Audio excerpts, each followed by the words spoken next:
வீடியோல 9ஆம் வகுப்பு தமிழ் இயல் 1ல திராவிட மொழி குடும்பம், தமிழோவியம், தமிழ் வீடு தூது, வளரும் செல்வம், தொடர் இலக்கணம் இந்த பகுதியில் இருக்கக்கூடிய கற்பவை கற்றபின் மதிப்பீடு பகுதி. இதற்கான விடைகள் எல்லாமே நம்ம இன்னைக்கு பார்க்கலாம். ஓகேவா? முதல்ல பாருங்க, திராவிட மொழி குடும்பம் இந்த பாடப்பகுதியில கற்பவை கற்றபின் பாருங்க என்ன கொடுத்திருக்காங்க அப்படின்னா, உங்கள் பெயருக்கான விளக்கம் தெரியுமா? உங்கள் பெயரும் உங்கள் நண்பர் பெயரும் தனித்தமிழில் அமைந்துள்ளதா கண்டறியன்னு கேட்டிருக்காங்க. நீங்க என்ன பண்ணலாம் அப்படின்னா, உங்களோட பெயருக்கு விளக்கம் தெரிஞ்சிச்சுன்னா நீங்க எழுதலாம். அந்த பெயர் உங்களோட நண்பர் பெயர் வந்து தனித்தமிழ்ல அமர்ந்திருக்கா அப்படிங்கிறதையும் நீங்க கண்டுபிடிக்கணும். இங்க பாருங்க, இங்க கொடுத்துருக்காங்க பாருங்க, இதுக்கு விடை பாருங்க. இதை பார்த்தீங்கன்னா எடுத்துக்காட்டா இருக்கு. நீங்க இந்த மாதிரி உங்களோட பெயர் வச்சு நீங்க இதை தெரிஞ்சுக்கலாம்.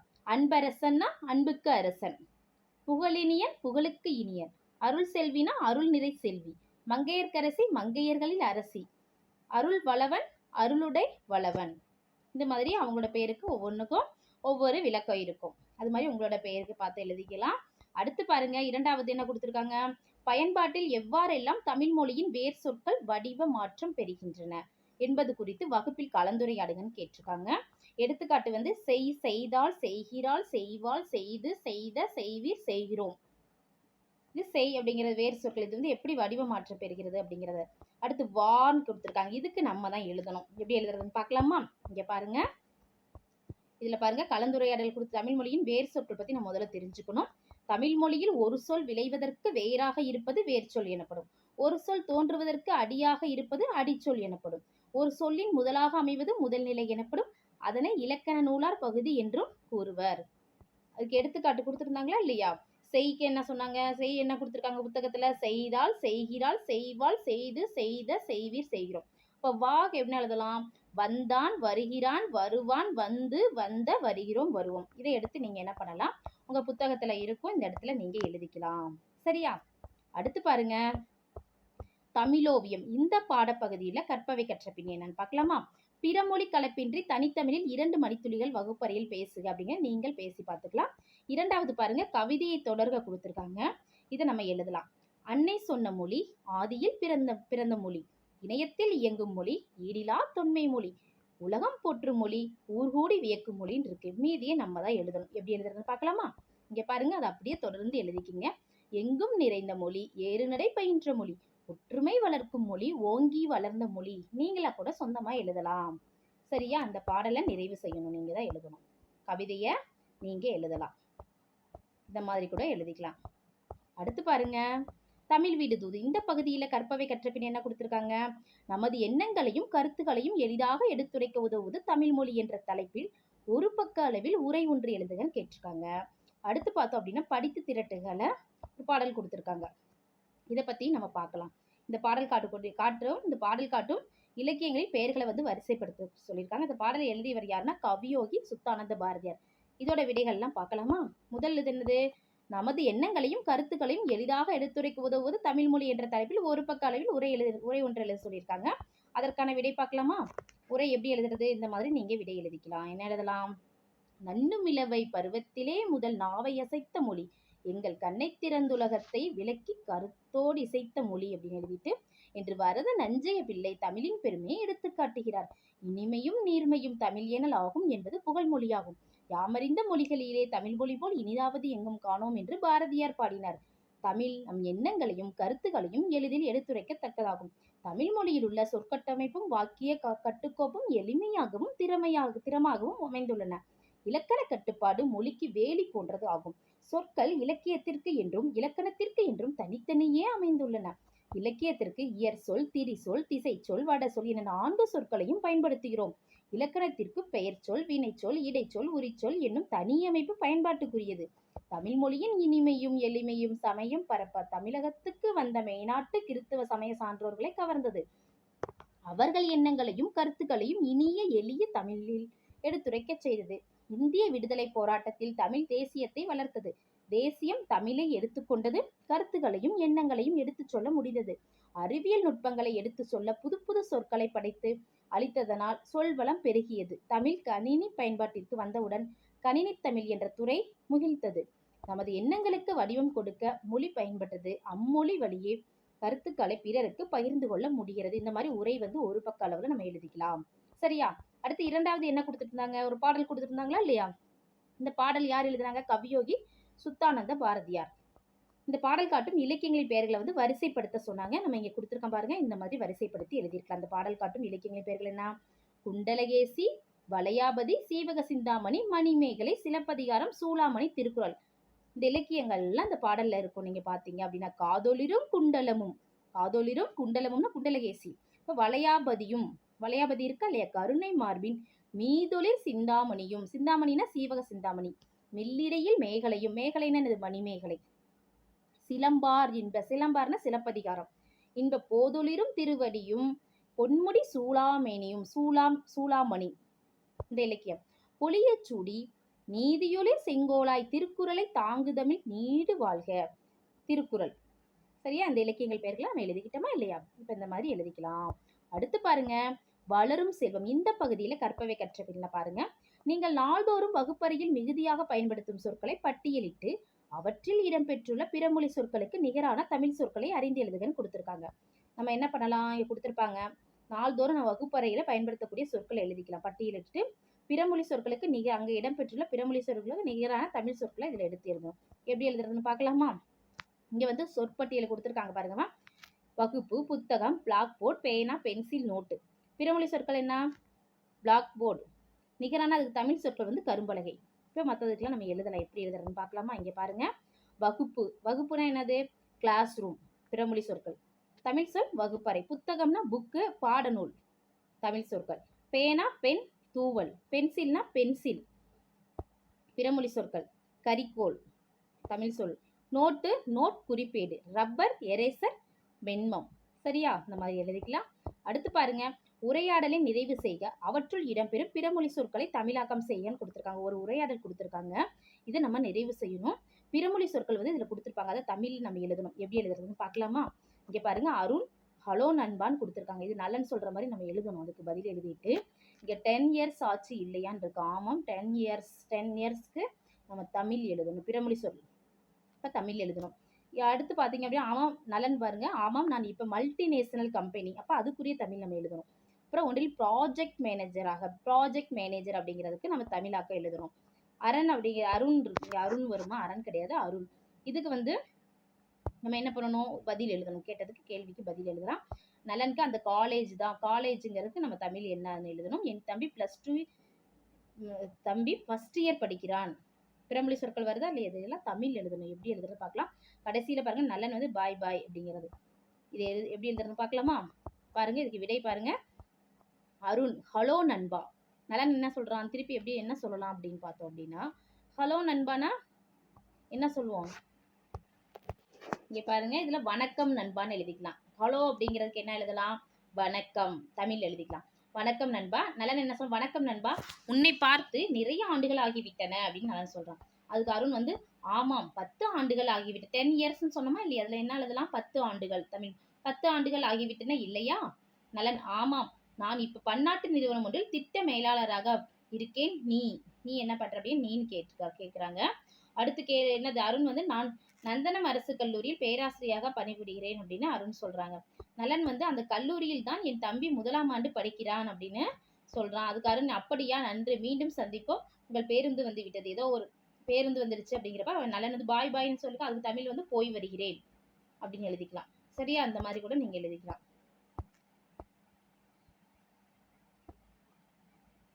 உரை வந்து நம்ம நிறைவு செய்யணும். அதான் கொடுத்துருக்காங்க நம்மளுக்கு வந்து என்ன பண்ணுறாங்க, உரையாடலை வந்து நிறைவு செய்யணும். அது மாதிரி அதில் இடம்பெறக்கூடிய பிறமொழி சொற்களை தமிழாக்க செய்யணும். சரியா? அடுத்து பாருங்க, தொடர் இலக்கணம். இந்த பகுதியில் உள்ள கற்பவை கற்ற பின்கான விடைகளை பார்க்கலாம்.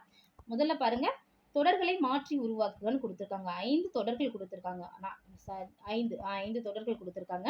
இந்த 5 தொடர்களை நம்ம மாற்றி எழுதணும். எப்படின்னு பார்க்கலாம். முதல் தொடர் பாருங்க, பதவியை விட்டு நீக்கினான் அப்படிங்கிறது. இந்த தொடரை வந்து நம்ம தன்வினை தொடராக மாற்றணும். இதற்கு விட என்ன வரும்? தன்வினை தொடராக மாற்றணும் அப்படின்னா, நீக்கினான் அப்படிங்கிறது என்னது? அதை எப்படி எழுதலாம்? நீங்கினான் அப்படின்னு தன்வினையா எழுதணும். பதவியை விட்டு நீங்கினான். சரியா? அடுத்து பாருங்க, மொழியியல் அறிஞர்கள் திராவிட மொழிகளை ஆய்வு செய்தனர். இத்தொடரை பிறவினை தொடராக மாற்றுக. நம்ம இந்த தொடர் என்ன பண்ணணும்? பிறவினையை மாற்றணும். பிறவினை தொடரை எப்படி மாற்றலாம்? மொழியியல் அறிஞர்கள் திராவிட மொழிகளை ஆய்வு அங்க செய்தனர்னு இருக்கு, செய்வித்தனர். பிறவினையை மாற்றப்ப இந்த மாதிரி எழுதலாம். அடுத்து பாருங்க, உண்ணப்படும் தமிழ் தேனே. இத்தொடரை செய்வினை தொடராக மாற்றுங்க இருக்கு. எப்படி செய்வினை தொடராக மாற்றலாம்? உண்ணும் தமிழ் தேனே. அடுத்து, திராவிட மொழிகளை 3 மொழி குடும்பங்களாக பகுத்துள்ளனர். இந்த தொடரை செயற்பாட்டு வினை தொடராக எப்படி மாற்றலாம் அப்படின்னா, திராவிட மொழிகள் 3 மொழி குடும்பங்களாக பகுக்கப்பட்டுள்ளன. இந்த மாதிரி மாற்றி எழுதிக்கலாம். அடுத்து பாருங்க, நிலவன் சிறந்த பள்ளியில் படித்தார் அப்படின்னு இருக்கு. இந்த தொடரை பிறவினை தொடரா மாற்றணும். எப்படி மாற்றுறது? நிலவன் சிறந்த பள்ளியில் படிப்பித்தார். சரியா? அடுத்து பாருங்க, இரண்டாவது கொடுத்திருக்காங்க, சொற்களை தொடர்களாக மாற்றுகன்னு கொடுத்திருக்காங்க. இதுலயே 4 கொடுத்திருக்காங்க. மொழிபெயர், பதிவு செய், பயன்படுத்தி, இயங்கு. இதுல வந்து என்னென்ன தொடரை மாற்றணும்னு இங்க கொடுத்திருக்காங்க. எப்படி எழுதுறதுன்னு பார்க்கலாம். இங்க பாருங்க, முதல்ல இருக்கிறது மொழிபெயர். இதை வந்து தன்வினை பிறவினை தொடரா மாற்றணும். தன்வினை பிறவினை. பாருங்க, தன்வினையை எப்படி நம்மளா எழுதலாம். ஒரு தொடர் வந்து எழுதலாம். மொழிபெயர் அப்படிங்கிற சொல்ல பயன்படுத்தி நம்ம வந்து எழுதலாம். தன்வினைக்கு என்ன எழுதலாம்? ஜியு போப் திருக்குறளை ஆங்கிலத்தில் மொழிபெயர்த்தார். அடுத்து பிறவினை எப்படி எழுதலாம்? ஆசிரியர் மாணவரிடம் ஆங்கில பத்தியை கொடுத்து தமிழில் மொழிபெயர்ப்பித்தார். மொழிபெயர்த்தார் அப்படிங்கிற தன்வினையாகவும், பிறவினைக்கு மொழிபெயர்ப்பித்தார். சரியா? இப்போ மொழிபெயர்க்கு எழுதிட்டோம். அடுத்து பதிவு செய். இதை வந்து செய்வினை செயற்பாட்டு வினை தொடர்களாக மாற்றணும். எப்படி எழுதலாம்? செய்வினை. செய்வினை எப்படி என்ன தொடர் எழுதலாம்? கண்ணன் வேலைவாய்ப்பு அலுவலகத்தில் தன் விவரங்களை பதிவு செய்தான். பதிவு செய்தான். பதிவு செய் அப்படிங்கிறத பதிவு செய்தான். செயற்பாட்டு வினை எப்படி மாற்றலாம் அப்படின்னா, வேலைவாய்ப்பு அலுவலகத்தில் கண்ணனின் விவரங்கள் கண்ணனால் பதிவு செய்யப்பட்டன. இது செயற்பாட்டு வினை. அடுத்து பாருங்க, பயன்படுத்து. தன்வினை பிறவினை தொடர மாற்றணும். தன்வினை பாருங்க, மின்சாரத்தை அளவாக பயன்படுத்தினான். இது பிறவினை எப்படி எழுதலாம்? பயன்படுத்து அப்படிங்கிற வார்த்தைக்கு தொடரா மின்சாரத்தை அளவாக பயன்படுத்த செய்தான். அடுத்து இயங்கு பாருங்க, செய்வினை செயற்பாட்டு வினை தொடர்களாக மாற்று. செய்வினை அப்படிங்கிறது கண்ணன் மகிழுந்தை இயக்கினான். செயற்பாட்டு வினை வந்து மகிழுந்து கண்ணனால் இயக்கப்பட்டது. இந்த மாதிரி இருக்கு. விடை எழுதிக்கலாம். அடுத்து பாருங்க, பொருத்தமான செய்யப்படுபொருள் சொற்களை எழுதுகன்னு கொடுத்துருப்பாங்க புத்தகத்துல. இதுலயும் 4 கொடுத்துருக்காங்க. இந்த அடைப்புக்குறியில இருக்கிறத நம்ம எடுத்து பொருத்தமான சொற்களை எடுத்து இதுல எழுதணும். எப்படி எழுதுறதுன்னு பார்க்கலாமா? இங்க பாருங்க, விடை கொடுத்துருக்கேன். தமிழ் செவ்விலக்கியங்களை கொண்டுள்ளது. நாம் தமிழ் இலக்கிய நூல்களை வாங்க வேண்டும். புத்தகங்கள் வாழ்வியல் அறிவை கொடுக்கின்றன. நல்ல நூல்கள் நம்மை நல்வழிப்படுத்துகின்றன. அடுத்து பாருங்க, பொருத்தமான பெயரடைகளை எழுதுகன்னு இருக்காங்க. இதுலயும் 4 கொடுத்துருக்காங்க. எப்படி எழுதுறதுன்னு பார்க்கலாமா? இந்த அடைப்புக்குறியில நல்ல, பெரிய, இனிய, கொடிய கொடுத்துருக்காங்க. இதற்கான விடையை பார்க்கலாம். விடை பாருங்க, எல்லோருக்கும் இனிய வணக்கம். அவன் நல்ல நண்பனாக இருக்கிறான். பெரிய ஓவியமாக வரைந்து வா. கொடிய விலங்கிடம் பழகாதே. அடுத்து பாருங்க, பொருத்தமான வினையடைகளை தேர்வு செய்கின்றிருக்கு. இதுல அழகாக, பொதுவாக, வேகமாக, மெதுவாக இருக்கு அடைப்புக்குறியில. இதுல 4 கொடுத்துருக்காங்க. நம்ம பொருத்தமான வினையடிகளை தேர்வு செய்து எடுத்து எழுதணும். எப்படின்னு பார்க்கலாமா? ஊர்தி மெதுவாக சென்றது. காலம் வேகமாக ஓடுகிறது. சங்க இலக்கியம் வாழ்க்கையை அழகாக காட்டுகிறது. இணையதளத்திலிருந்து பதிவிறக்கம் செய்யப்பட்டதை அனைவருக்கும் பொதுவாக காட்டு. சரியா? இந்த மாதிரி விடை எழுதிக்கலாம். அடுத்து பாருங்க, அடைப்புக்குறிக்குள் கேட்டுள்ளவாறு தொடர்களை மாற்றி எழுதுகன்னு இருக்கு. இந்த அடைப்புக்குறியில என்னென்ன தொடர் இருக்கோ அதுக்காக மாற்றி இந்த தொடரை எழுதணும். எப்படி எழுதுறதுன்னு பார்க்கலாமா? அந்த 3க்கும் முதல்ல பாருங்க, இதற்கான விடை பாருங்க. நம் முன்னோர் இயற்கையோடு இயைந்த வாழ்வு நடத்தினர். இது வினா தொடரை எப்படி மாற்றலாம்? நம் முன்னோர் எதனோடு இயைந்த வாழ்வு நடத்தினர். அடுத்து பாருங்க, இசையின்றி அமையாது பாடல். இதை உடன்பாட்டு தொடரை மாற்றணும். எப்படி எழுதலாம்? இசையோடு அமைவது பாடல். அடுத்து பாருங்க, கட்டளை தொடர மாற்றணும். நீ இதை செய் என கூறினேன் அல்லவா. இதை கட்டளை தொடர எப்படி மாற்றலாம்? நான் கூறியதை போல நீ இதை செய். இந்த மாதிரி கட்டளை தொடரா நம்ம வந்து எழுதலாம். அடுத்து பாருங்க, வேர் சொற்களை வைத்து சொற்றொடர்களை உருவாக்குகன்னு இருக்கு. வேர் சொற்களை வைத்து சொற்றொடர்களை உருவாக்குக. இதுல என்ன சொல்லிருக்கு? வேர் சொற்கள் என்ன கொடுத்துருக்காங்க? தா, கேள், கொடு, பார். இதை வச்சு இங்கே கொடுக்குற அடைப்புக்குறியில் இருக்கக்கூடிய என்னென்ன கேட்டிருக்காங்களோ அந்த தொடரை வந்து நம்ம உருவாக்கணும். எப்படின்னு பார்க்கலாமா? தா அப்படிங்கிறது உடன்பாட்டு வினைத்தொடர், பிறவினை தொடரை மாற்றணும். உடன்பாட்டு வினைத்தொடர் என்ன? நான் புத்தகத்தை தந்தேன். பிறவினை தொடர் நான் புத்தகத்தை தருவித்தேன் அப்படின்னு எழுதலாம். கேள் பாருங்க, அடுத்து வினா தொடரை மாற்றணும். வினா தொடர்னா யாரிடம் கேட்டால். அடுத்து கொடு, இது செய்தி தொடராகவும் கட்டளை தொடராகவும் நம்ம மாற்றி எழுதணும். எப்படி எழுதலாம்? செய்தி தொடரை எப்படி எழுதலாம்? அதியமான் அவ்வைக்கு நெல்லிக்கனி கொடுத்தான். கொடு அப்படிங்கிறத எழுதணும். கட்டளை தொடரை என்னிடம் கொடு. இது கட்டளை தொடரா எழுதலாம். அடுத்து பாருங்க, பார். செய்வினை தொடர், செயற்பாட்டு வினைத்தொடர், பிறவினை தொடரா மாற்றும். இப்போ செய்வினை தொடர்னா அனிதா படம் பார்த்தாள். இது செய்வினை தொடர். செயற்பாட்டு வினைத்தொடரை எப்படி எழுதலாம்? படம் அனிதாவால் பார்க்கப்பட்டது. பிறவினை தொடர் குமரன் படத்தை பார்க்க வைத்தான். இந்த மாதிரி எழுதிக்கலாம். சரியா? அடுத்து சிந்தனை வினால பாருங்க.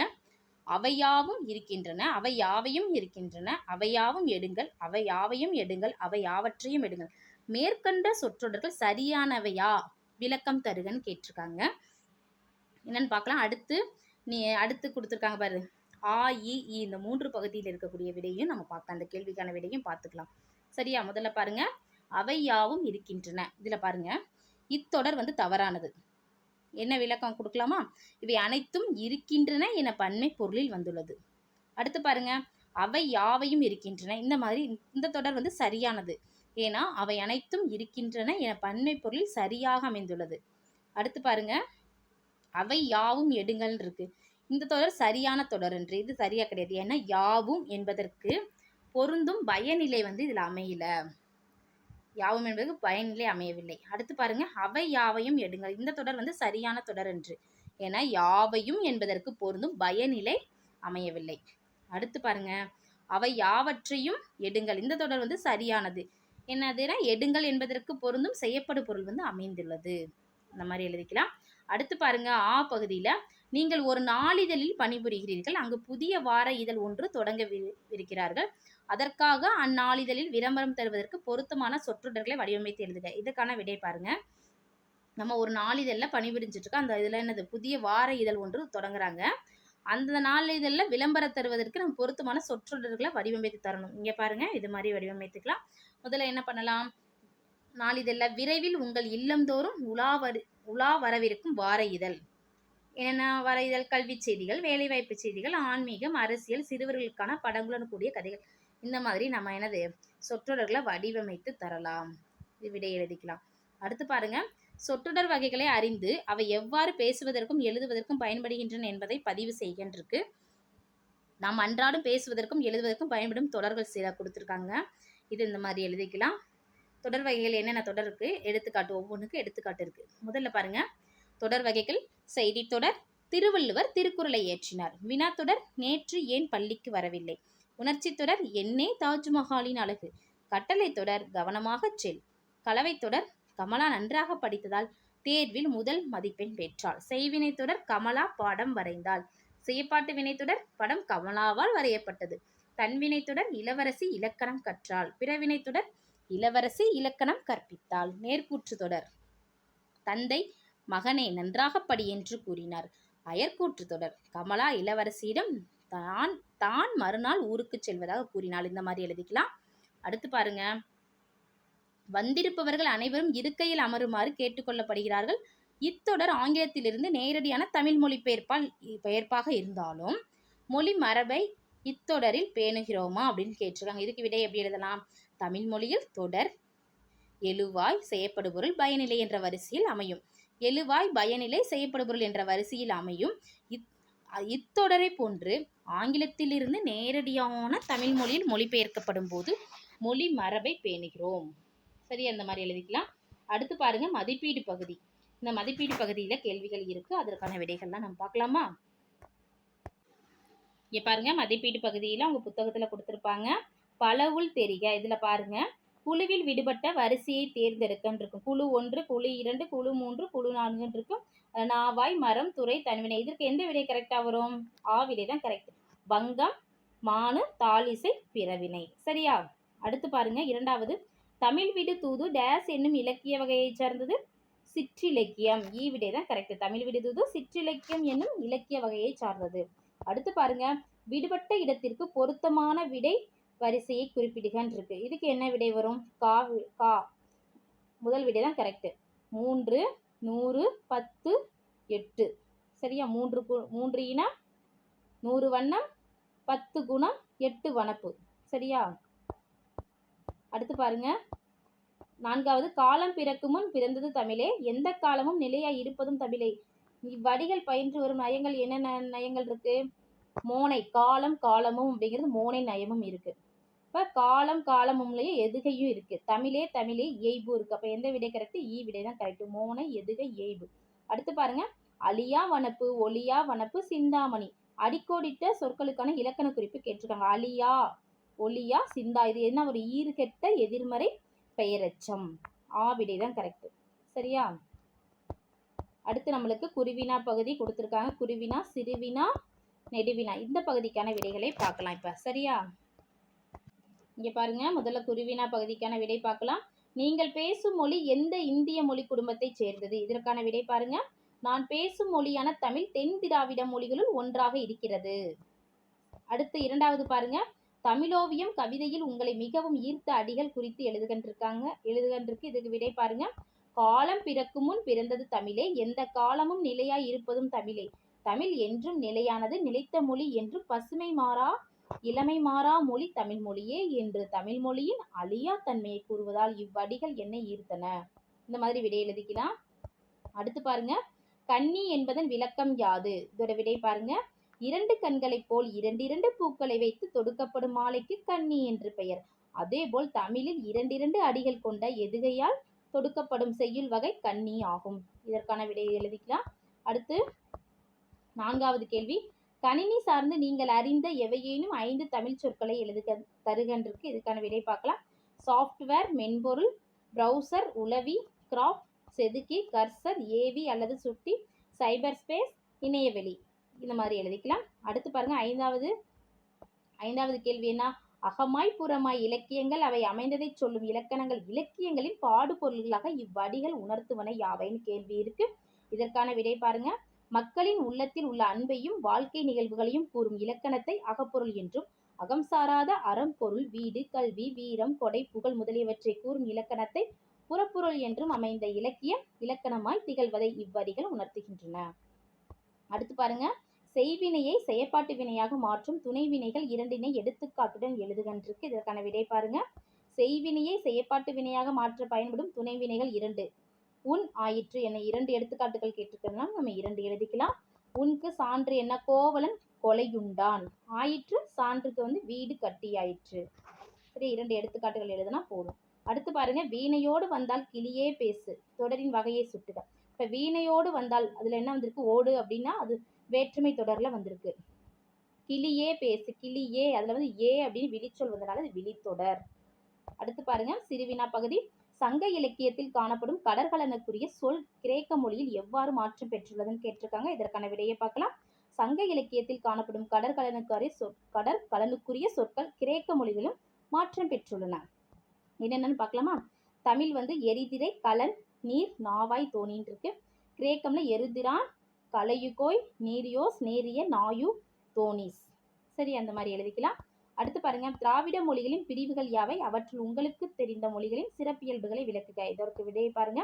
திராவிட மொழிகளின் பிரிவுகள்: தென் திராவிட மொழிகள், நடு திராவிட மொழிகள், வட திராவிட மொழிகள். தமிழ் தெரிந்த மொழிகள் நம்ம தமிழ் எழுதிக்கலாம். எடுத்துக்காட்டா தமிழ் பாருங்க. திராவிட மொழிகளில் பிறமொழி தாக்கம் மிகவும் குறைந்ததாக காணப்படும் மொழி தமிழேயாகும். தமிழ் மொழி திராவிட மொழிகள் சிலவற்றின் தாய்மொழியாக கருதப்படுகிறது.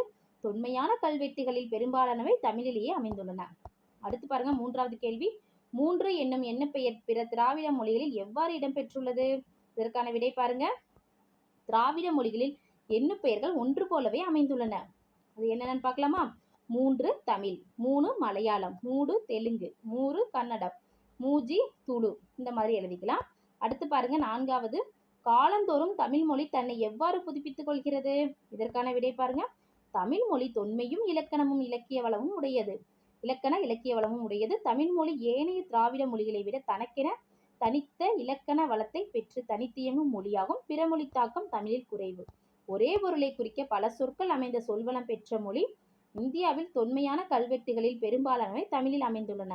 எண்ணற்ற வேர் சொற்களை கொண்டு புது புது சொற்களை உருவாக்கி அறிவியல், சமூகம், பண்பாட்டு துறைகளில் தன்னை புதுப்பித்துக் கொள்கிறது தமிழ். சரி, அந்த அறிவியலுக்கு அப்புறம் சமூகம் தொடர்ந்து எழுதிக்கிங்க. அடுத்து பாருங்க, ஐந்தாவது. வளரும் செல்வம் உரையாடலில் குறிப்பிடப்படும் பிறமொழி சொற்களை தொகுத்து அவற்றிற்கு இணையான தமிழ் சொற்களை பட்டியலிடுகின்றிருக்கு. இதற்கான விடை பார்க்கலாம். பிறமொழி சொற்கள், தமிழ் சொற்கள். பிறமொழி சொற்கள் என்ன? சாஃப்ட்வேர் மென்பொருள், ப்ரௌசர் உளவி, கிராஃப்ட் செதுக்கி, கர்சர் ஏவி அல்லது சுட்டி, சைபர் ஸ்பேஸ் இணையவெளி, செர்வர் சேவையகம், ஃபோல்டர் உரை, லேப்டாப் மடிக்கணனி. இந்த மாதிரி இதற்கான விடைகளை நீ எழுதிக்கலாம். அடுத்து பாருங்க, ஆறாவது. தன்வினை பிறவினை எடுத்துக்காட்டுகளுடன் வேறுபடுத்தி காட்டுகின்றிருக்கு. இதற்கான விடை பாருங்க. தன்வினை எழுவாய் ஒரு வினையை செய்தால் அது தன்வினை எனப்படும். எடுத்துக்காட்டு அவன் திருத்தினான். பிறவினை பாருங்க. எழுவாய் ஒரு வினையை செய்ய வைத்தால் அது பிறவினை எனப்படும். எடுத்துக்காட்டு அவனை திருந்தச் செய்தான். அடுத்து 7வது பாருங்க. புதுக்கோலம் புனைந்து தமிழ் வளர்ப்பாய் உங்கள் பங்கினை குறிப்பிடுகின்றிருக்கு. இதற்கான விடை பாருங்க. இந்த மாதிரி எழுதிக்கலாம். பாரதியார் பிற நாட்டு நல்லறிஞர் சாத்திரங்களை தமிழில் மொழிபெயர்க்க வேண்டும் என்று பாடியுள்ளார். அதனை நடைமுறைப்படுத்தும் வகையில் பிறமொழி நூல்களை நம் தமிழ் மொழியில் மொழிபெயர்ப்பேன். இலக்கியங்களை காலக்கண்ணாடி என்றும் கூறுவர். அதனால் இன்றைய காலகட்டத்திற்கு நம் மாணவர்களுக்கு தேவையானவற்றை எளிதில் பொருள் விளங்கக்கூடிய வகையில் நூல்கள் இயற்றுவேன். மாற்றம் ஒன்றே மாறாதது என்பதை உணர்ந்த நாம் தற்கால அறிவியல் வளர்ச்சிக்கேற்றபடி அத்துறையில் புதிதாக கண்டுபிடிக்கப்பட்ட பொருட்களுக்கு கலை சொற்களை கண்டறிவேன். அறிவியல் சார்ந்த நூல்களை எளிமையான தமிழில் உருவாக்குவேன். இளைஞர்களுக்கு நல்வழி காட்டும் இலக்கியங்களை படைப்பேன். இவ்வாறு தமிழை புதுக்கோலம் புனைய செய்து அதனை வளர்ப்பேன். இந்த மாதிரி விடை எழுதிக்கலாம். அடுத்து நெடுவினா பகுதி பாருங்க. திராவிட மொழிகளின் ஒப்பியல் ஆய்விற்கு தமிழே பெருந்துணையாக இருக்கிறது என்பதை எடுத்துக்காட்டுகளுடன் விவரிக்கின்றிருக்கு. இதற்கான விடை பார்க்கலாமா? திராவிட மொழிகளுள் முதன்மையாக விளங்குவது தமிழ். எத்தகைய காலமாற்றத்திலும் மாறிவரும் புதுமைகளுக்கும் ஈடுகொடுத்து இயங்கும் ஆற்றல் தமிழுக்கும் உண்டு. தமிழாய்ந்த அயல்நாட்டவரும் செம்மொழித்தன்மையை தரணியெங்கும் எடுத்துரைத்து வருகின்றனர். திராவிட மொழிகளின் ஒப்பியல் ஆய்விற்கு தமிழே பெருந்துணையாக இருக்கிறது. திராவிட மொழிகளின் பொது பண்புகள் அடுத்த தலை போட்டுக்குங்க. சொற்களின் இன்றியமையா பகுதி வேறு சொல்லாகும்.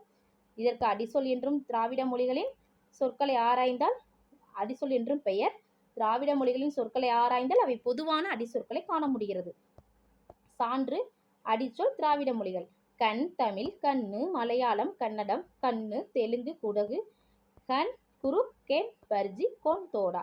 திராவிட மொழிகளில் எண்ணு பெயர்கள் ஒன்று போலவே அமைந்துள்ளன. 3 தமிழ், 3 மலையாளம், மூடு தெலுங்கு, மூரு கன்னடம், மூஜி துளு. குறில் நெடில் வேறுபாடு. அடுத்தது திராவிட மொழிகளில் உயிரெழுத்துகளில் உள்ள குறில் நெடில் வேறுபாடுகள் பொருளை வேறுபடுத்த துணை செய்கின்றன. அடி குறில், வலி குறில், ஆடி நெடில். அடினா குறில், ஆடி நெடில், வலி குறில், வாலி நெடில். இவ்வாறு திராவிட மொழிகள் சில பொது பண்புகளை பெற்றிருந்தாலும் அவற்றுள் தமிழுக்கென்ற சில சிறப்பு கூறுகளும் தனித்தன்மைகளும் உள்ளன. திராவிட மொழிகளில் பிறமொழி தாக்கம் மிகவும் குறைந்ததாக காணப்படும் மொழி தமிழே ஆகும். தமிழ் மொழி திராவிட மொழிகள் சிலவற்றின் தாய்மொழியாக கருதப்படுகிறது. தமிழின் பல அடிச்சொற்களின் ஒலியன்கள், ஒலி இடம்பெயர்தல் என்ற விதிப்படி பிற திராவிட மொழிகளின் வடிவம் மாறியிருக்கின்றன. சுட்டுப்பெயர்களும் மூவிட பெயர்களும் பெரும்பாலும் குறிப்பிடத்தக்க மாற்றங்களை பெற்றிருக்கின்றன. திராவிட மொழி குடும்பத்தின் தொன்மையான மூத்த மொழியாக திகழ்கின்ற தமிழ் பிற திராவிட மொழிகளை விட ஒப்பியல் ஆய்விற்கு பெருந்துணையாக அமைந்துள்ளது. இங்கே பெருந்துணையாக எழுதிக்கிங்கம்மா. பெருந்துணையாக இங்கே தூ போட்டுக்க. பேரு இன் துணையாக, துணையாக. சரியா? அடுத்து பாருங்க. 2வது தூது அனுப்ப தமிழே சிறந்தது என்பதற்கு தமிழ் விடு தூது காட்டும் காரணங்களை விளக்கி எழுதுகின்றிருக்கு. இதற்கான விடை பார்க்கலாம். இனிக்கும் தெளிந்த அமுதமாய் அந்த அமுதினும் மேலான வீடு பெற்று தருகின்ற கனியாக திகழ்கிறது. இயல், இசை, நாடகம் என 3ஆய் சிறந்து விளங்குகிறது. அறிவால் உண்ணப்படும் தேனாக இனிக்கிறது. புலவர்கள் குறவஞ்சி, பல்லு ஆகிய நூல்களை பாடி சிறப்பு பெறுவதற்கு அவற்றை படிக்க எடுத்து கொடுக்கிறது. அதனால் தாளிசை, துறை, விருத்தம் ஆகிய 3 வகை பாலினங்களிலும் தமிழ் உறவு கொண்டு சிறப்புடையது. பாவின் திறம் அனைத்து கைவர பெற்று என்றும் சிந்தாமணியாய் தமிழ் விளங்குகிறது. வானத்தில் வசிக்கும் தேவர்கள் கூட 3 குணங்களையே பெற்றுள்ளார்கள். ஆனால் தமிழ் 10 குணங்களை பெற்றுள்ளது. மனிதரால் உண்டாக்கப்பட்ட வண்ணங்கள் 5ற்கு மேலில்லை. ஆனால் தமிழோ 100 வண்ணங்களை கொண்டது. நாவின் மீது பொருந்தும் உணவின் சுவைகள் 6க்கு மேலில்லை. ஆனால் தமிழோ செவிகளுக்கு விருந்தளிக்கும் 9 சுவைகளை பெற்றுள்ளது.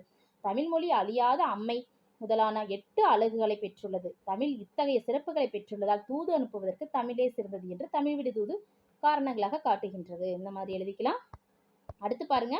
மொழியை ஆள்வோம் பகுதி. இதுல ஒரு படித்து சுவைக்கன்னு ஒரு பாடல் கொடுத்திருப்பாங்க. இதை படித்து பாருங்க. கவிஞர் வாலி எழுதின இந்த பாடல். சரியா? அடுத்து பாருங்க. மொழிபெயர்க்க. Linguistics, philologist, phonologist, literature, polyglot, phonetics. இதற்கான இது பார்க்கலாமா? இதற்கான விடை பார்க்கலாம். மொழிபெயர்ப்பு விடை. ஃபர்ஸ்ட் விடை பாருங்க. லிங்குஸ்டிக்ஸ் மொழியியல், பைலாஜிஸ்ட் மொழி அறிவியலாளர், போனாலஜிஸ்ட் ஒலி சின்ன வல்லுனர், லிட்ரேச்சர் இலக்கியம், பாலிகிளாட் ஒன்மொழியாளர், பொனிட்டிக்ஸ் ஒலியியல். இதற்கான விடை தான் எழுதிக்கிங்க. அடுத்து பாருங்க. அடைப்புக்குள் உள்ள சொற்களை பொருத்தமான வினைமுற்றாக மாற்றி கோடிட்ட இடங்களில் எழுதுகின்றிருக்குது. இதுல 5 கொடுத்துருக்காங்க. இது வந்து இந்த சொற்களை வந்து அடைப்புக்குறியில் உள்ள சொற்களை வந்து வினைமுற்றா மாற்றி நம்ம வந்து எழுதணும். எப்படி எழுதுறதுன்னு பார்க்கலாமா? இங்க பாருங்க. விடை கொடுத்துருக்கேன். இந்த மாதிரி எழுதிக்கலாம். இந்திய மொழிகளில் மூலமும் வேறுமாக தமிழ் திகழ்கிறது.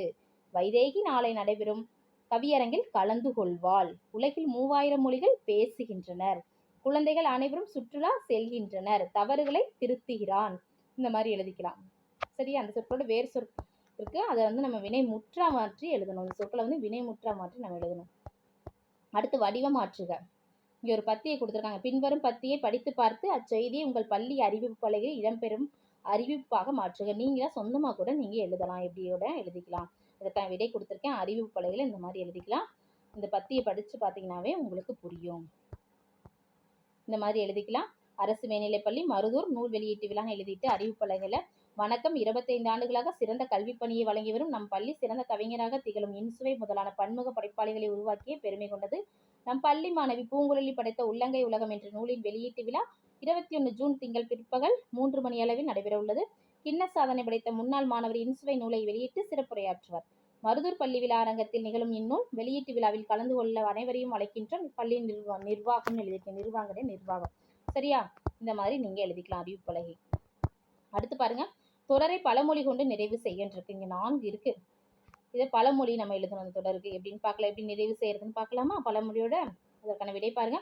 இளமையில் கல்வி, முதுமையில் இன்பம், சித்திரமும் கைப்பழக்கம், செந்தமிழும் நாப்பழக்கம், கல்லாடம் படித்தவரோடு இணக்கமாக இரு, கற்றோர்க்கு சென்ற இடமெல்லாம் சிறப்பு. இந்த மாதிரி பழமொழியால நம்ம இந்த தொடரை நிறைவு செய்யணும். அடுத்து பாருங்க, கடிதம் எழுதுக. ஒரு கடிதம் கொடுத்துருக்காங்க. உங்களின் நண்பர் பிறந்தநாள் பரிசாக அனுப்பிய எழுத்தாளர் எஸ். ராமகிருஷ்ணனின் கால் முளைத்த கதைகள் என்னும் நூல் குறித்து கருத்துக்களை கடிதமாக எழுதுகன்னு கேட்டிருக்காங்க. நீங்க என்ன பண்ணலாம் அப்படின்னா, இங்க உங்களோட ஊர் எழுதிக்கிங்க. இங்க தேதி 20/6/2020 இருக்கு. இங்க 2022 இப்ப நடக்கிறது. நீங்க இந்த வருடத்தோட அந்த தேதி எழுதிக்கலாம். அடுத்து அன்புள்ள நண்பா அப்படின்னு போட்டுட்டு நீங்க இந்த மாதிரி இங்க இருக்க பாருங்க, இது பார்த்துக்கோங்க. இந்த மாதிரி நீங்க 1 by 1 என்ன பண்ணலாம், கடிதம் நீங்களா கூட எழுதலாம். சரியா? நான் இங்கு நலமாக இருக்கிறேன். நீ எப்படி இருக்கிறாய்? உன் அண்ணன், அப்பா, அம்மா மற்றும் தாத்தா அனைவரும் நலமாக உள்ளனரா? என்னுடைய பிறந்தநாள் பரிசாக நீ அனுப்பிய எழுத்தாளர் எஸ். ராமகிருஷ்ணனின் கால் முளைத்த கதைகள் என்னும் நூல் மிகவும் நன்றாக உள்ளது. அதில் உள்ள 80 கதைகளையும் படித்தேன். அக்கதைகளை படிப்பதற்கு மிகவும் ஆர்வமாக இருந்தது. அதனால் புத்தகம் என் கைக்கு வந்து 1 மணி நேரத்திற்குள் படித்து முடித்து விட்டேன். பிறகு என் தங்கைக்கும் அக்கதைகளை சொன்னேன். இந்நூலாசிரியர் இந்நூலை புதுவிதமாக உருவாக்கியுள்ளார். நாட்டுப்புற இலக்கியம் போன்று உலகமெங்கும் உள்ளது 30 பழங்குடியினர்கள் சொன்ன கதைகளில் இருந்து தேர்வு செய்து இத்தொகுப்பினை உருவாக்கியுள்ளார். இந்நூலில் உள்ள கதைகள் இயற்கையாக நிகழ்கின்ற நிகழ்வுகளுக்கெல்லாம் ஒரு காரணம் இருப்பது போன்று அமைக்கப்பட்டுள்ளது. குழந்தைகளை விரும்பி படிக்கும்படி எளிய சொற்களால் சிறு சிறு கதைகளாக அமைந்துள்ளன. ஆப்பிரிக்கா கதை, கொலம்பியா நாட்டு கதை, நியூசிலாந்து கதை, சீனா கதை என பல கதைகள் கூறப்பட்டுள்ளன. எனக்கு இந்நூலில் உள்ள கதைகள் மிகவும் பிடித்திருந்தது. உனக்கு விடுமுறை உள்ளபோது எங்கள் வீட்டிற்கு வா. உங்கள் வீட்டில் உள்ள அனைவரையும் நான் விசாரித்ததாக கூறி இக்கடிதம் கிடைத்ததும் எனக்கு நீ கடிதம் எழுது. இந்த மாதிரி எழுதிக்கலாம். இப்படிக்குன்னு போட்டு உன் அன்புள்ள அப்படின்னு போட்டு உங்களோட பேர் எழுதிக்கலாம். முறைமையில் முகவரியில பெறுநர் அப்படின்னு போட்டு யாருக்கு எழுதுறீங்களோ உங்களோட நண்பரோட முகவரியை இதில் எழுதிக்கலாம். சரியா? அடுத்து பாருங்க, நயம் பாராட்டுக. இங்க ஒரு பாடல் கொடுத்துருக்காங்க. இதில் நயம் பாராட்டுக எப்படி எழுதுறதுன்னு பார்க்கலாம். விரிகின்ற நெடுவானில் கடற்பரப்பில், விண்ணோங்கு பெருமலையில் பள்ளத்தாக்கில், பொழிகின்ற புனலருவி பொழிலில், காட்டில் புல்வெளியில், நல்வயலில், விலங்கில், புல்லில் தெரிகின்ற பொருளெல்லாம் திகழ்ந்து, நெஞ்சில் தெவிட்டாத நுண்பாட்டை தூய்மை ஊற்றே அழகு என்னும் பேரொழுங்கே மெய்யே மக்கள் அகத்திலும் நீ குடியிருக்க வேண்டுவேனே. இது யார் இருந்தாங்கன்னா மா இலே தங்கப்பா. இதுல நம்ம என்ன நயம் பாராட்டுக்கு பார்க்கலாமா? அதுக்கு விடை பாருங்க. முதல்ல திரண்ட கருத்து. விரிந்து இருக்கின்ற நெடிய வானத்தில், பரந்த கடற்பரப்பில், விண்ணை தொடுமாறு உயர்ந்து நிற்கின்ற பெரிய மலையில், பள்ளத்தாக்குகளில், பொழிகின்ற நீரருவி, சோலையில், காடுகளில், புல்வெளியில், பயிர்வெளியும், நல்ல வயலில், விலங்கினங்களில், பறவையினங்களில் மற்றும் கண்ணுக்கு தெரிகின்ற எல்லா பொருள்களெல்லாம் சிறப்புடன் விளங்கி உள்ளத்தில் திகட்டாத நுண்மையான பாட்டை, தூய்மையான ஊற்றை, அழகு என்ற சொல்லத்தக்க பேரொழுங்கே மெய்யே மக்களின் உள்ளத்திலும் நீ குடியிருக்க வேண்டும் என்று இயற்கையை வேண்டுகிறார் ஆசிரியர். இல்ல மையக்கருத்து என்ன எழுதலாம்? இயற்கையின் வளத்தையும் அழகையும் மக்களின் உள்ளங்களில் குடியிருக்க வேண்டும் என ஆசிரியர் கூறுகிறார். இதுக்கு மோனை என்ன வரும்? மோனை தொடை அடியிலோ சீரிலோ முதலெழுத்து ஒன்றி வருவது என்னது? மோனை. இப்ப விரிகின்ற இதுல பாத்தீங்கன்னா பாடல்ல விரிகின்ற விண்ணோக்கு, பொழிகின்ற புல்வெளியில், தெரிகின்ற தெவிட்டாத, அழகு அகத்திலும், இதெல்லாம் மோனை. அடுத்து ஏய்புனா என்னது? அடிகளிலோ சீரிலோ கடைசி எழுத்தோ சொல்லோ வந்து ஒன்றி வருவது ஏபு தொடை. இப்ப என்ன வரும்? கடற்பரப்பில், பள்ளத்தாக்கில், காட்டில், புல்லில், நெஞ்சில். அடுத்து அணிநயம். அணிநயம் என்னது? இயற்கை அழகு எங்கெல்லாம் விரவியுள்ளது என்பதை ஆசிரியர் உள்ளதை உள்ளவாறு இயல்பாக கூறியதால் இது இயல்பு நவிற்சியணி பயின்று வந்துள்ளது. இந்த மாதிரி எழுதிக்கலாம். அடுத்து பாருங்க, நிகழ்ச்சி நிரல் வடிவமைக்கன்னு கொடுத்துருக்காங்க. உங்கள் பள்ளி இலக்கிய மன்றத்தில் சார்பில் நடைபெறவிருக்கும் உலக தாய்மொழி நாள் பிப்ரவரி 21. உலக தாய்மொழி நாள் என்னைக்குமா? பிப்ரவரி 21 விழாவிற்கான நிகழ்ச்சி நிரல் ஒன்றினை வடிவமைக்க சொல்லியிருக்காங்க. இதுக்கு விடை கொடுத்துருக்கேன் நான். நீங்களா கூட எழுதிக்கலாம். அந்த மாதிரி தமிழ் இலக்கிய மன்றம் போட்டு அரசு மேல்நிலைப்பள்ளி திருவாரூர் 5 உங்களோட இது போட்டு நீங்களா எழுதலாம். உலக தாய்மொழி நாள் பிப்ரவரி 21 விழாவிற்காக நிகழ்ச்சி நிரலை நான் எடுத்துக்காட்டாக கொடுத்துருக்கேன். நீங்களா கூட வடிவமைச்சு எழுதிக்கலாம். இங்கே பாருங்கள், இதை பார்த்துக்குங்க, ஒரு டைம் பார்த்துக்குங்க. நீங்களா இந்த மாதிரி எழுதலாம். சரியா? பாருங்கள், நாள், தமிழ் தாய் வாழ்த்து, வரவேற்புரை, தலைமை, முன்னிலை, சிறப்புரை, நன்றியுரை, நாட்டுப்பண், கடைசியில் அனைவரும் வருக, தமிழமுது பெருக, இந்த மாதிரி எழுதிக்கலாம். சரியா? அடுத்து பாருங்க, மொழியோடு விளையாடு பகுதியில் அந்தாதி சொற்களை உருவாக்குகன்னு இருக்கு. அத்தி, குருவி, விருது, இனிப்பு வரிசையாக. இதுக்கு அந்தாதி சொற்களை எப்படி உருவாக்குறதுன்னு பார்க்கலாம். பாருங்க, அத்தினா என்ன எழுதலாம்? தீல முடியுது. அப்போ தீல ஆரம்பிக்கிற எழுது என்னது? திகைப்பு. அப்போ பூல முடியுது. பூ அப்படிங்கிற எழுத்துல முடியுது. அப்போ புகழ்ச்சி. இப்போ புகழ்ச்சின்னு எழுதுப்ப சீல முடியுது. அப்போ அதில் ஆரம்பிக்கணும். அந்தாதினாவே என்னது? இந்த மாதிரி தானே ஆரம்பிக்கணும். அப்போ சிரிப்பு பூல முடியுது, புன்னகை. இப்போ கையில் முடிகிற எழுத்து என்னது? கைபேசி. அப்போ அடுத்து திருப்பி சி வருது, சிறப்பு. திருப்பி பூ வந்து புதுமை. மை அப்படிங்கிற இதில் முடியுது அந்த சொல் வந்து. இப்போ மைனா. இதே மாதிரி நம்ம எழுதணும். சரியா? குருவி, விருது, இனிப்பு வரிசையாக, இதுக்கெல்லாம் அப்படியே எழுதணும். இங்கே கொடுத்துருக்கேன் பாருங்க, இந்த மாதிரி விடை எழுதிக்கிங்க. சரியா? இங்கே விடை எடுத்து பார்த்துக்குங்க. குருவி, விருது, இனிப்பு வரிசையாக, இதுக்கு எல்லாமே விடை இருக்கு. இப்போ குருவினா விரும்பு, புகை, கைவீசு, சுமை, மைனா. விருதுனா துவர்ப்பு, புகழ்ச்சி, சிறகு, குடிமை, மைனா. இனிப்புக்கு எப்படி எழுதலாம்? புளிப்பு, புவி, விருப்பு, புன்னகை, கைபேசி, சிந்தனை. நீங்களா கூட எழுதலாம். வரிசையாக கடம்பு, புரட்சி, சிறுமை, மைனா. நீங்களா சிந்தித்து கூட உங்களுக்கு தோணுதை நீங்கள் அந்த எந்த எழுத்துல முடியுதோ அந்த எழுத்தை முதல் எழுத்தாக வச்சு அடுத்த தொடரோட முதல் எழுத்தாக வச்சு நீங்கள் எழுதணும். சரியா? அடுத்து அகராதியில் காண்கன்னு கொடுத்துருக்காங்க. நயவாமை, கிளத்தல், கேள்பு, செம்மல், புரிசை. இதுக்கு பாருங்க விடை. நயவாமைன்னு என்னது? விரும்பாமை, புகழாமை. கிளத்தல்னா கூறுதல். கேள்புனா நன்மை. செம்மல்னா பெருமையில் சிறந்தவன். புரிசைனா மதில், மதில் சுவர். இதற்கான விடை இதான். அடுத்து பாருங்க, கொடுக்கப்பட்ட வேறு சொற்களை பயன்படுத்தி விடுபட்ட கட்டங்களை காலத்திற்கேற்ற வினைமுற்றுகளை நிறைவு செய்கின்றிருக்கு. இதுல பாருங்க வேறு சொற்கள் கொடுத்துருக்காங்க. வா அப்படிங்கிற வேறு சொற்கள் கொடுத்துருக்காங்க. இதுல இறந்த காலம், நிகழ்காலம், எதிர்காலம். இதை வந்து நம்ம வந்து நிரப்பணும். எப்படின்னு பார்த்துக்கலாம். இதற்கான விடை பாருங்க, நான் கொடுத்துருக்கேன், நீங்க பார்த்துக்கோங்க. இப்போ நான், நாங்கள், நீ, நீங்கள், அவன், அவள், அவர், அவர்கள், அது, அவை. இதை பயன்படுத்தி நம்ம இந்த வா அப்படிங்கிற வேறு சொல்லை பயன்படுத்தி நீங்க எழுதணும். சரியா? வினைமுற்றுகளை நிறைவு செய்யணும். எப்படின்னு பார்க்கலாமா? அதே மாதிரி நீங்க என்ன பண்ணலாம்? அப்ப தா, இங்க கீழே கொடுத்துருக்காங்க. தா, கான், பெரு, நீந்து, பாடு, கொடு போன்ற வேறு சொற்களை பயன்படுத்தி மேற்கண்ட கட்டத்தை நம்ம இந்த மாதிரி கட்டத்தை நம்ம போன்று காலத்திற்கேற்ற வினைமுற்றுகளை நீங்க அமைத்து எழுதணும்னு சொல்லியிருக்காங்க. எப்படின்னு பார்க்கலாம். இப்போ வா அப்படிங்கிற சொற்களுக்கு இந்த மாதிரி எழுதிக்கிங்க. நான் பார்த்துக்குங்க அப்படியே நீங்களே. இது வந்து என்னது? வா என்னும் சொற்களுக்கு. அப்படியே இருக்கு பாருங்க, அப்படியே வரிசையா பாருங்க, இந்த மாதிரி எழுதிக்கலாம். அடுத்து என்ன சொற்கள்? தா. தா அப்படிங்கிற சொற்களுக்கு இந்த மாதிரி இறந்த காலம், நிகழ்காலம், எதிர்காலம் வர்ற மாதிரி வேறு சொற்களை வச்சு நீங்கள் இந்த மாதிரி வினைமுற்று வந்து அமைக்கணும். ஒவ்வொன்றுக்கா இந்த மாதிரி எழுதிக்கலாம். அடுத்து கான் அப்படிங்கிறதுக்கும் இந்த மாதிரி கான், இறந்த காலம், நிகழ்காலம், எதிர்காலம், கான் அப்படின்னு வேறு சொல்லை பயன்படுத்தி நீங்கள் எழுதிக்கலாம். அடுத்து பாருங்க, பெரு. பெரு அப்படிங்கிறதுக்கும் நீங்கள் வேறு சொல்லை பயன்படுத்தி எழுதிக்கலாம். இறந்த காலம், நிகழ்காலம், எதிர்காலம். அடுத்து நீந்து. நீந்து அப்படிங்கிற வேறு சொல்லை பயன்படுத்தி இறந்த காலம், நிகழ்காலம், எதிர்காலம் அப்படிங்கிறது நான், நாங்கள், நீ, நீங்கள், அவன், அவள், அவர், அவர்கள், அது, அவை. இதை பயன்படுத்தி நீங்கள் வினைமுற்று எழுதணும். அடுத்து என்னதை எழுது? பாடு. பாடு அப்படிங்கிறதுக்கு இந்த மாதிரி எழுதிக்கணும். சரியா? இது பாடு. அடுத்து என்ன இருக்கு? கொடு. கொடு அப்படின்னு வேறு சொற்களுக்கு எப்படி எழுதலாம்? வினைமுற்றுகள் ஒவ்வொரு காலத்திலையும் 3 காலத்திலையும் நம்ம எழுதணும். இந்த மாதிரி எழுதிக்கலாம். பார்த்துக்குங்க. அடுத்து பாருங்க, அடைப்புக்குள் உள்ள சொற்களை கொண்டு எழுவாய், வினையடி, வினைக்கு பொருத்தமான தொடர் அமைக்கன்னு இருக்கு. அதுல திடலில், போட்டியில், மலையில், வேகமாக, மண்ணை அப்படின்னு இருக்குது. இது எனது அடைப்புக்குள்ள சொற்களை கொண்டு நம்ம என்ன பண்ணணும்? எழுவாய், வினையடி, வினைக்கு பொருத்தமான தொடர் அமைக்கணும். எப்படி அமைக்கிறதுன்னு பாருங்க. எடுத்துக்காட்டு கொடுத்துட்டாங்க பாருமா. நான் திடலில் ஓடினேன். இது வந்து தன்வினையில இருக்கு. பிறவினை எப்படிதான்? திடலில் மிதிவண்டியை ஓட்டினேன் அப்படிங்கிறது பிறவினை. இதுல காவியா, கவிதை, இலை, மலைன்னு கொடுத்துருக்காங்க. வினையடி கொடுத்துட்டாங்க. வரை, நனை, அசை, சேர்னு. இப்போ தன்வினை, பிறவினை தொடர் நம்ம எழுதணும். எப்படி எழுதுறதுன்னு பார்க்கலாமா? இங்கே இருக்க பாருங்க, இந்த மாதிரி எழுதிக்கலாம். இப்போ காவியா, வரை எப்படி எழுதலாம்? தன்வினைனா காவியா போட்டியில் வரைந்தாள். போட்டியில் வரைந்தாள் அப்படின்னு எழுதிக்கலாம். போட்டியில் வரைவித்தாள். இப்போ கவிதை, நனைன்னு இருக்கு. எழுவாய் கொடுத்துட்டாங்க. எழுவாய் பெயரும் வினையடியும் கொடுத்துட்டாங்க. இப்போ கவிதை இதை எப்படி எழுதலாம்? மலையில் நனைந்தேன், மலையில் நனைவித்தேன். இலைனா வேகமாக, இலை வேகமாக என்ன எழுதலாம்? அசைந்தது, வேகமாக அசைவித்தது. மலை எப்படி எழுதலாம்? மண்ணை சேர்ந்தது, மண்ணை சேர்ப்பித்தது. இந்த மாதிரி எழுதிக்கலாம். ஓகேவா? இந்த கவிதை மலையில் நனைந்தேன், கவிதை மலையில் நனைவித்தேன். இலை வேகமாக அசைந்தது, இலை வேகமாக அசைவித்தது. மலை மண்ணை சேர்ந்தது, மலை மண்ணை சேர்ப்பிப்பது. முதல்ல பார்த்தா காவியா போட்டியில் வரைந்தால், காவியா போட்டியில் வரைவித்தால். இதான் தன்வினை பிறவினை. எழுவாயை பயன்படுத்தி வினையடியை பயன்படுத்தி இந்த மாதிரி எழுதிக்கலாம். அடுத்து கடைசி காட்சியை கண்டு கவினுற எழுதுகன்றது ஒரு காட்சி இங்கே கொடுத்துருக்காங்க பாருவா. இதுக்கு நீங்கள் இதான் கடைசி பகுதியுமா, இது கவிதை வந்து நீங்கள் எழுதணும்.